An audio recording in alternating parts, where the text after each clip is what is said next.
The things you should know about bird strikes and how you can help prevent them in the future. From the National Business Aviation Association, this is Flight Plan.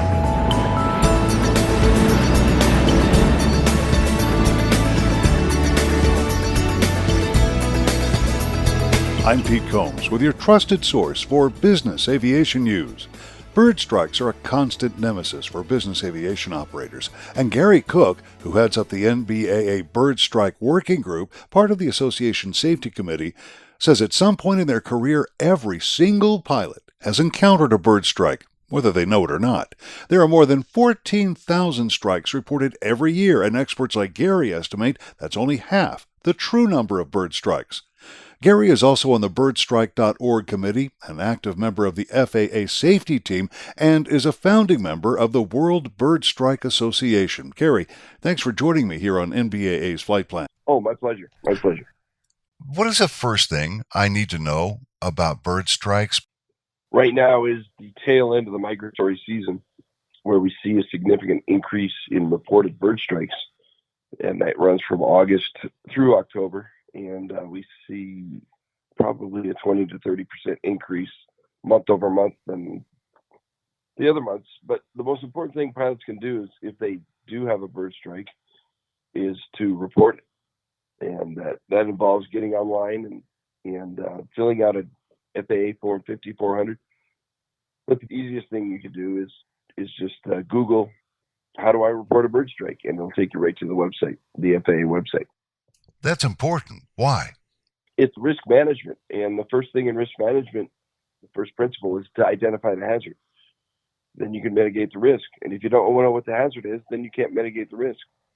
And the key component of reporting bird strikes is identifying the hazard. So when you fill out the FAA Form 5400, you fill out some key factors of where you were, what your altitude was, what your speed was. But then the second part of that is identifying the bird, and that is done by taking the snarge or the feathers and sending it to the Feather Identification Lab in Washington, D.C. And that's where they identify what kind of bird it was. How does that process work at the lab? Well, Dr. Carla Dove takes that snarge, is what it's called, the bird remains, and they identify it in a couple ways. First of all, they look at feathers, and they can identify the bird by the feather structure. A lot of times people say, oh, well, there's no feathers. Well, there's micro feathers a lot of times, and they'll just put whatever you send to them in a microscope, and they'll identify it. If they don't have that, then they have the DNA. Generally, there not being a whole lot left of the bird, and you've got to clean off the aircraft anyway. This is not a bad thing to do. Exactly. It's very good, because what you do is usually you just take a wet paper towel and just make one little swipe of where the bird hit, and that's enough information for them to figure out what kind of bird it was, and then you can clean it off. And that's why it's interesting, because a lot of times pilots don't know they had a bird strike, and they'll land and you'll find it later. Pilots say, well, I don't need to fill out a report because I don't know where it happened. But that's okay, because you can just put unknown in a lot of things. And a lot of times in corporate flight departments and others, organized departments, it'll be maintenance. The maintenance personnel who are the ones that find the snarge. And so we try to educate the maintenance people that, hey, that you can report it too. And the aim is pretty clear. The FAA aim is pretty clear on who can report a bird strike. Pretty much anybody. If you see, even as a pilot, if you're driving to the airport and you see a bird strike happen, you can report it. And you can say, I don't know what kind of airplane it was, or I don't know, I just saw a bird strike happen. Then they identify it. You mentioned the way to take a snarge sample basically is to get a wet paper towel and wipe it across the area where you find the blood and the feathers.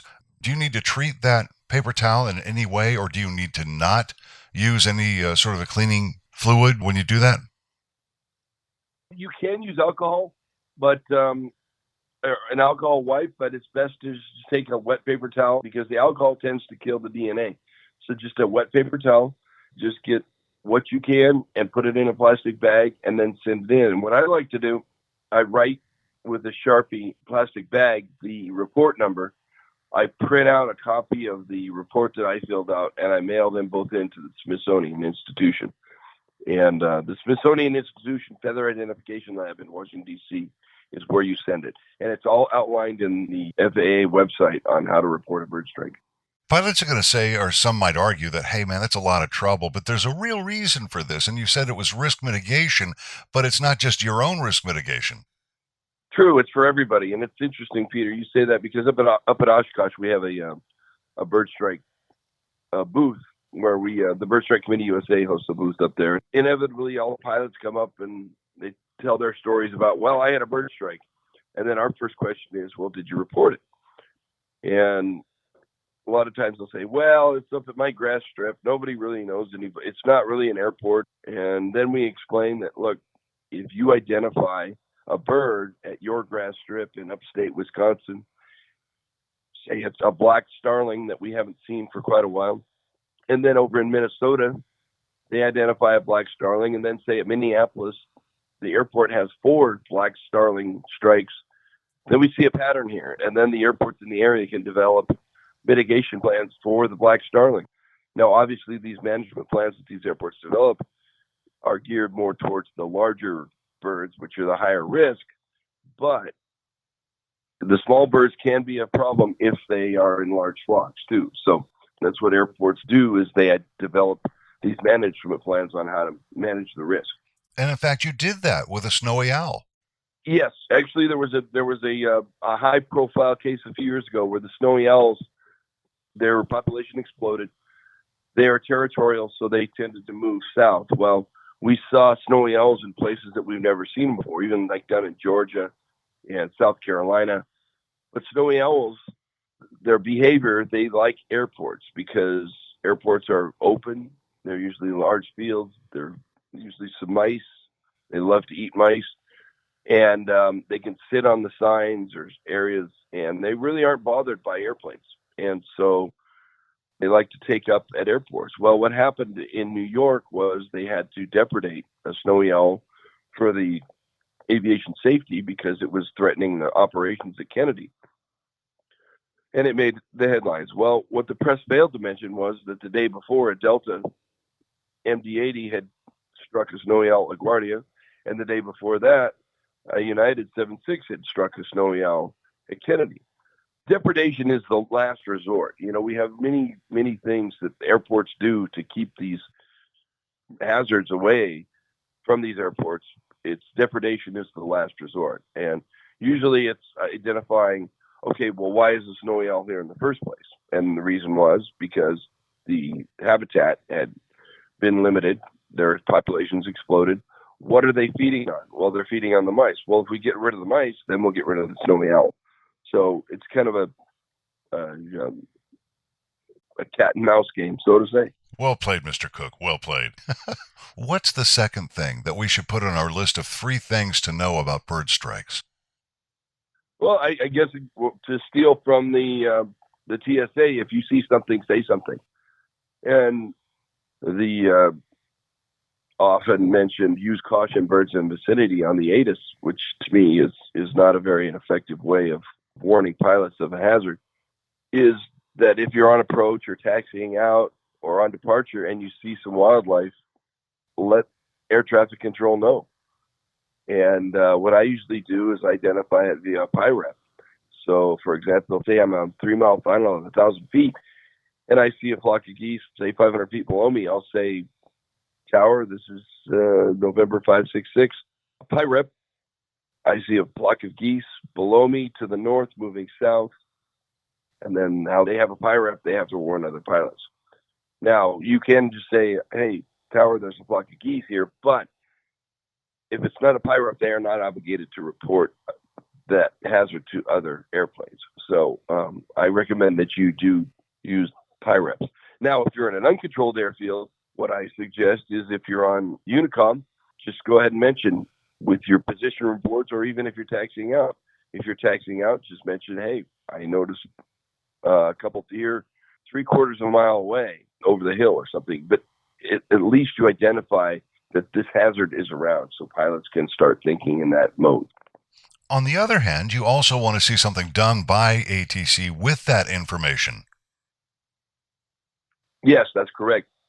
And that's what we're trying to push in the World Bird Strike Association and the Bird Strike Committee USA, is to get air traffic control to give us more of a risk-based hazard identification. So instead of just saying use caution, birds in vicinity, use caution. There was a flock of geese reported on a 1 mile final for runway 14 north moving south. And of course, they'll have to update the ATIS every once in a while, but that's what we're aiming for. Gary, the last of the three things we need to know about bird strikes, what time of day are they most likely to occur? Yes, the bewitching hour is what we called it in the military. That's the hour before sunset, the hour after sunset, the hour before sunrise, and the hour after sunrise. Most birds and wildlife are like people. They go to work, i.e., go to find food, and then they go home. Well, the birds, they go in the morning, they go out to find food, and they come home at night. And the nocturnal animals, they go out at night, usually around sunset, and they come back right before sunrise or right during sunrise. So there's a lot of movement of animals on the ground and birds in the air. So just be careful around those times. Gary Cook is one of the world's leading authorities on bird strikes. You can find out more about efforts to mitigate bird strikes at nbaa.org. You can also find out more by going to birdstrike.org. That's where you'll find plenty of information on how to get in touch with Gary. And that's the latest from the National Business Aviation Association. Remember, you can subscribe to all Flight Plan podcasts at Apple's iTunes website or download them from nbaa.org. I'm Pete Combs. Thanks for listening to Flight Plan.